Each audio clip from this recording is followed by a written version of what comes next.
Adam Jaksa with the Lansing Lugnuts, now joined by catcher slash first baseman William Simoneit. How you doing? I'm great, man. Thanks for having me. Yeah, thanks so much for spending some time. Let's start with last year, go back in time to the pandemic and what this whole process was like for you, just dealing with the day-to-day and then also, trying to find a baseball home as well. Sure. So let's see, we were just getting started. I think we were 18 games in when we kind of heard the news. Actually, I had some teammates still at Cornell who I'd seen that their season was canceled, which I knew was not a good sign if that's kind of the route that people were taking. And this was still pretty early on. So we were just going to take it day by day. And, as the news kind of came out that the season was going to be over, everyone was definitely pretty bummed. But I don't know, I just felt the most for the seniors. I can't imagine having your senior year taken away. And, had that happened a year ago, I might not be where I am today. So I definitely, I don't know. I can't imagine being put in that position where, that season is taken away and, you don't really get to prove yourself. You were with Wake Forest when this pandemic happened, correct? Correct. Yeah. What was it like? Like you said, you played at Cornell, you had buddies over there, but then you had new teammates as well. I guess what was it like dealing with both sides of the coin there?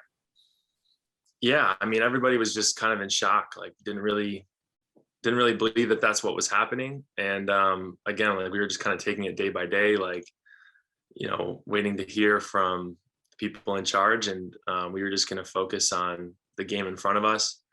And then when they told us, it was just, I don't know, nobody really knew what to do. We ended up going back to campus, and then I think like the next day we got the word that everything was shut down, and then everyone kind of started packing up their lockers. Some parents wanted like their kids at home. This is again pretty early on when there wasn't much information.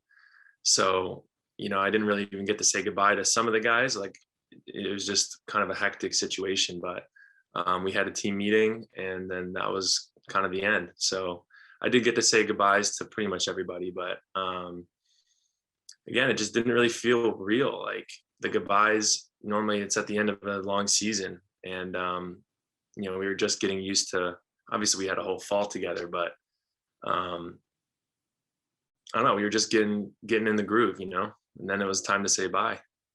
And I imagine for you, just because it was a little different, it's not like you had been there for 2-3 years. You had chosen Florida State for your 1 year to play, and then it just gets canceled.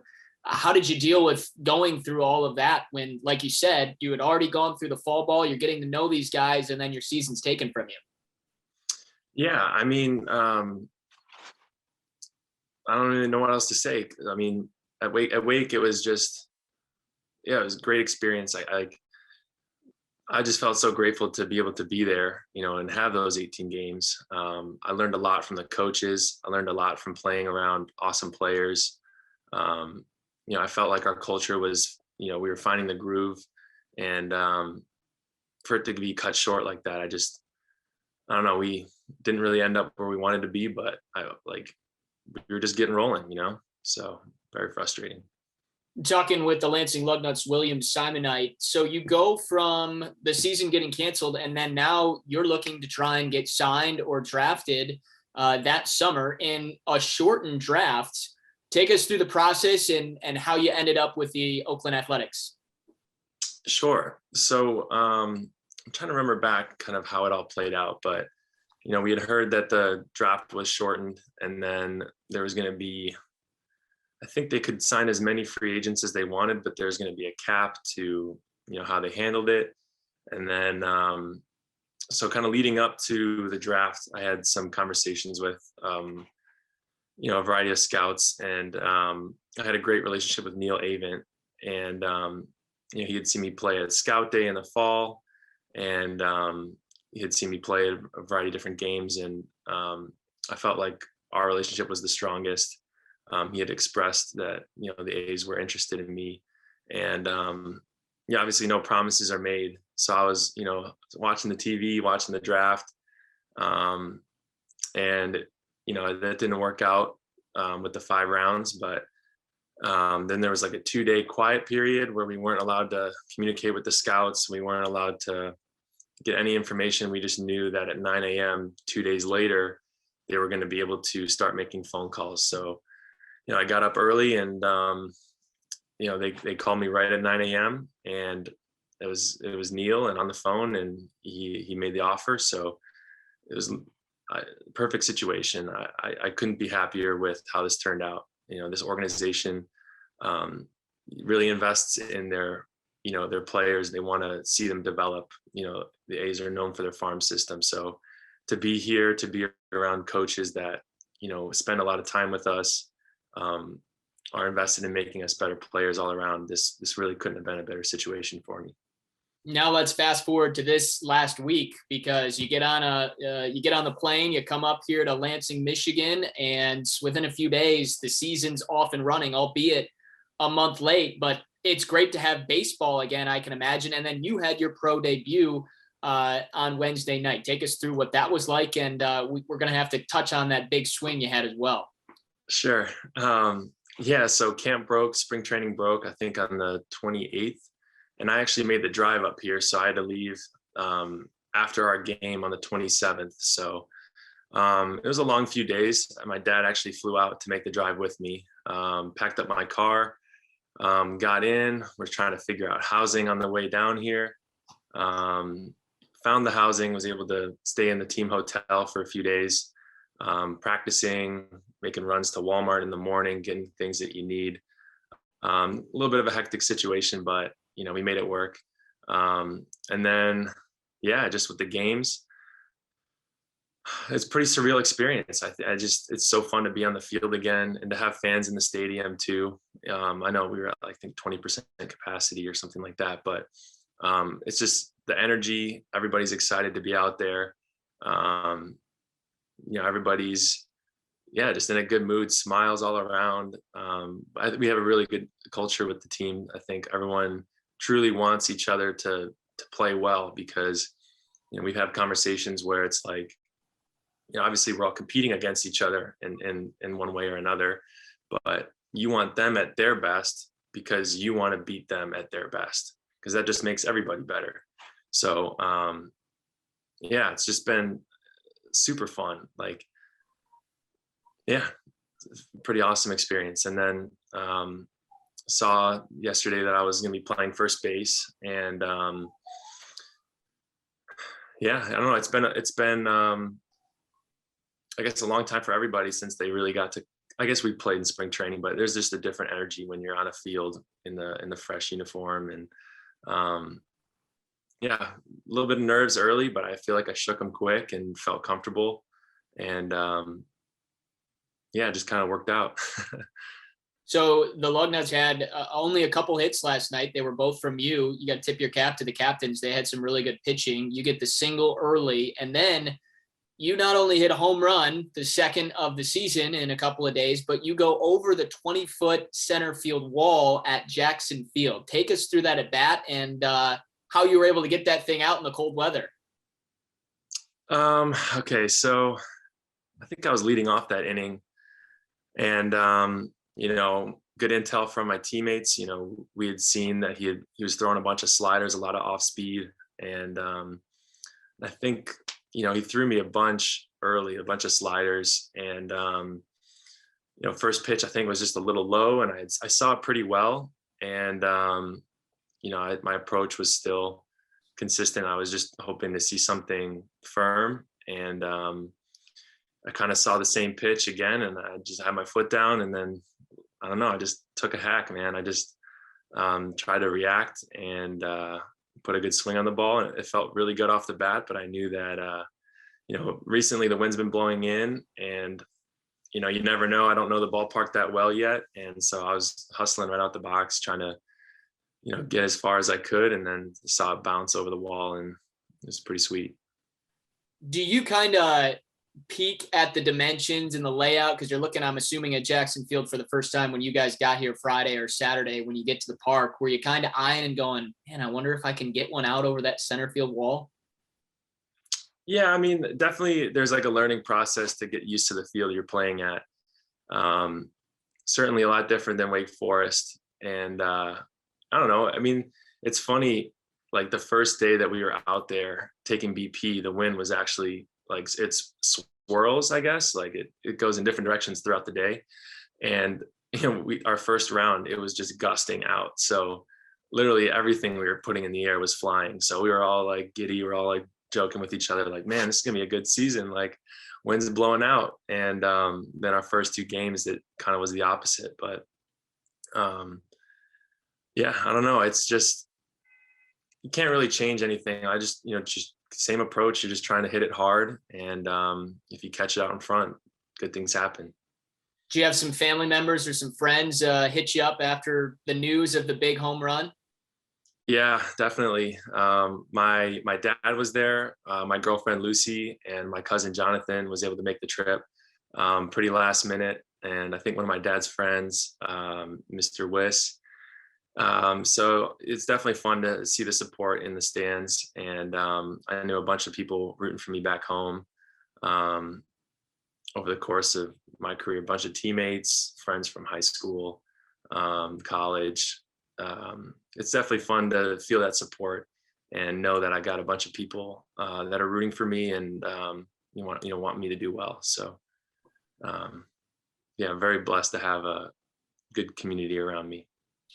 Grew up in Illinois, so you're back in the Midwest. Were you excited about the news of, I mean, playing in Lansing and maybe easier for family members and friends to come over and see you play? Absolutely. It's only like, I think 3.5, 4 hours, probably 4 hours, but then there is that extra time difference. So that's not too bad. And I actually, on the way up here, I stopped at home. So I was able to say hello to my mom and my grandfather who lives with us. And so it's really nice to be able to be close to home, and it makes the move a lot easier because I can always just kind of jog home before I go wherever I need to go.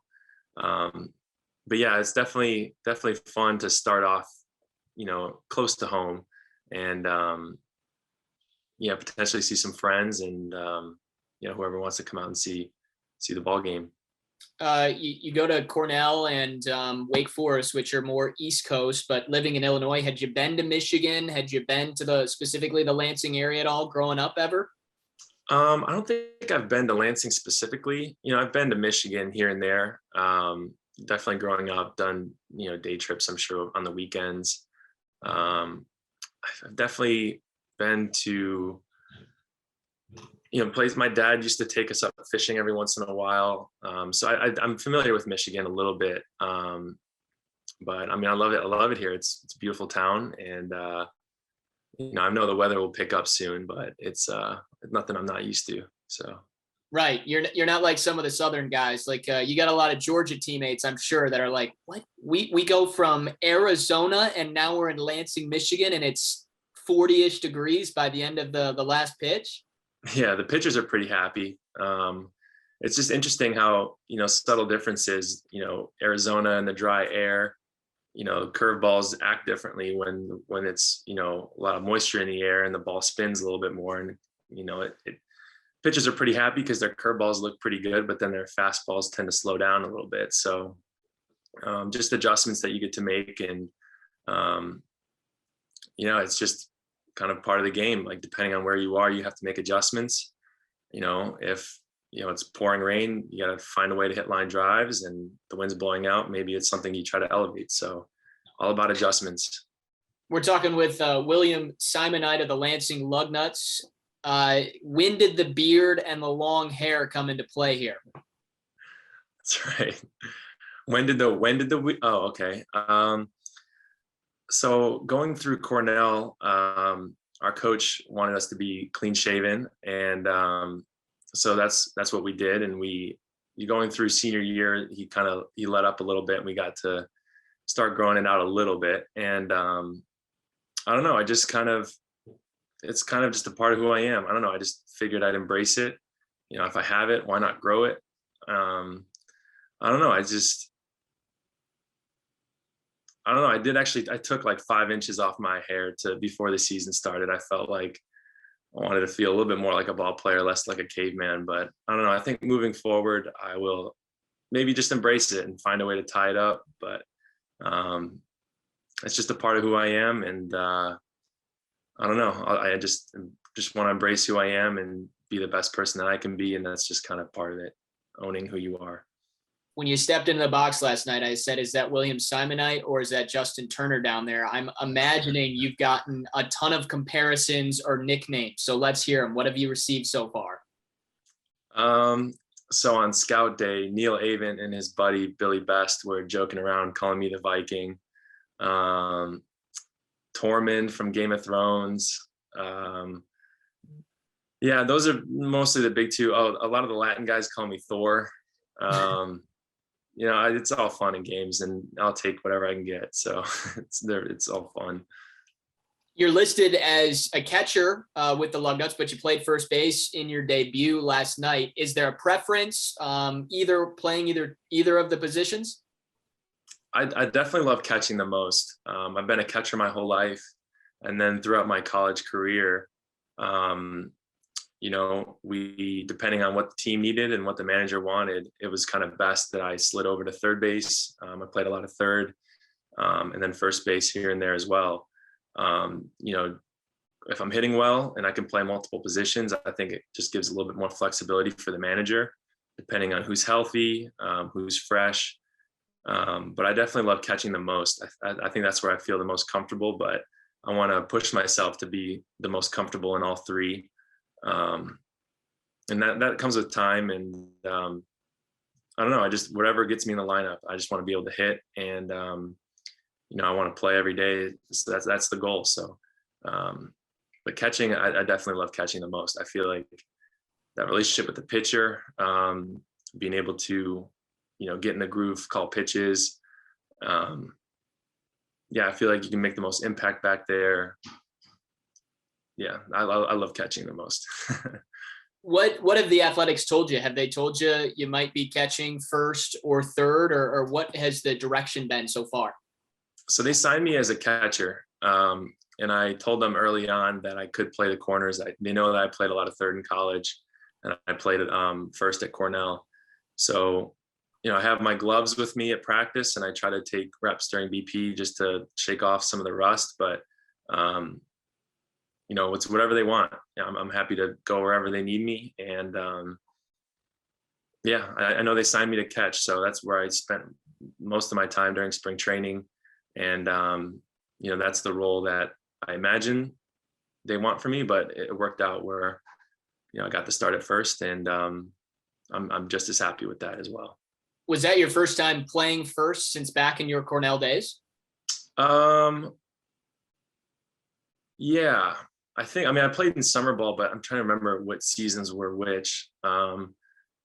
Actually, that glove I was using is the same glove I had from high school. So, I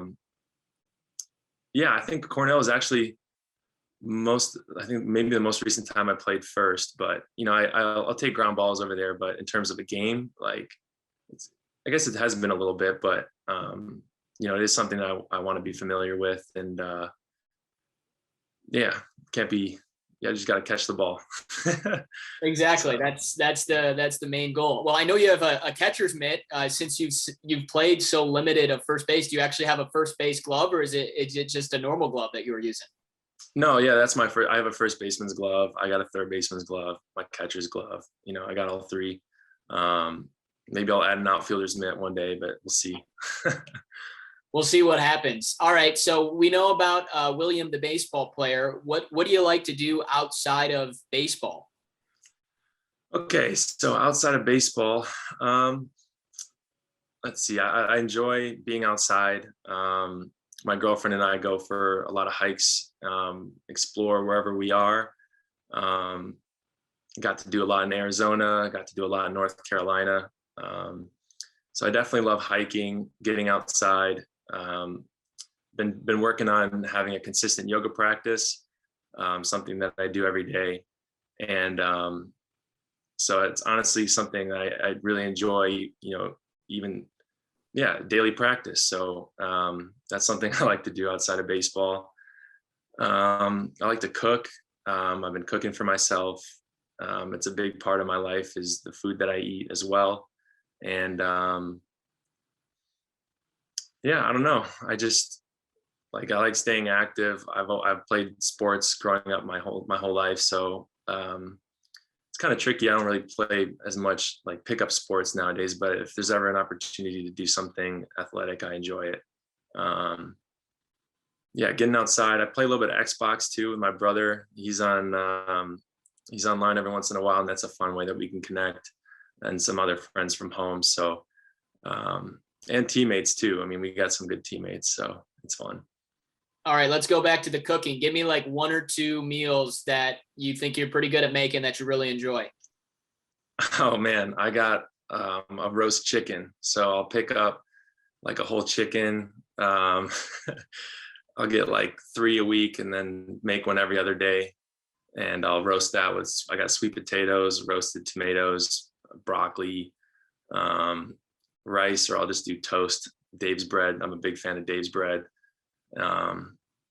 Yeah, so I'll do that and then I'll tear apart the chicken. So that's dinner and then lunch the next day. There you go. Leftovers are huge. Oh yeah. Got to make the most of it.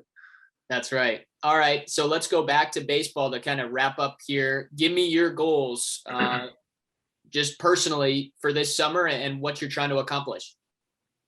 I think the biggest goal is to just find a way to get better every day. I know it sounds cheesy, but I mean, it really is that simple.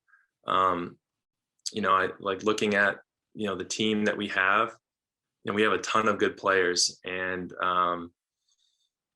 it's just about getting better every day. Like, it's you should kind of compare yourself to who you were yesterday, not, the people around you. I think Jordan Peterson might've said that one, but as far as goals, like, I don't know. I don't like to get caught up in the numbers. I just want to do my best, and however it plays out, that's how it's going to play out. I think if I can stay in the present moment, focus on what I need to focus on, I think good things will happen. Focus on my relationships and the people that are around me. Yeah, I think that's kind of what's important in life. So, well, we're looking forward to see how the progression goes for you, and hopefully some more big swings like we saw last night. William Simoneit with the Lansing Lugnuts. Thanks so much for your time, and best of luck the rest of the way this year. Thank you, Adam. Nice to meet you.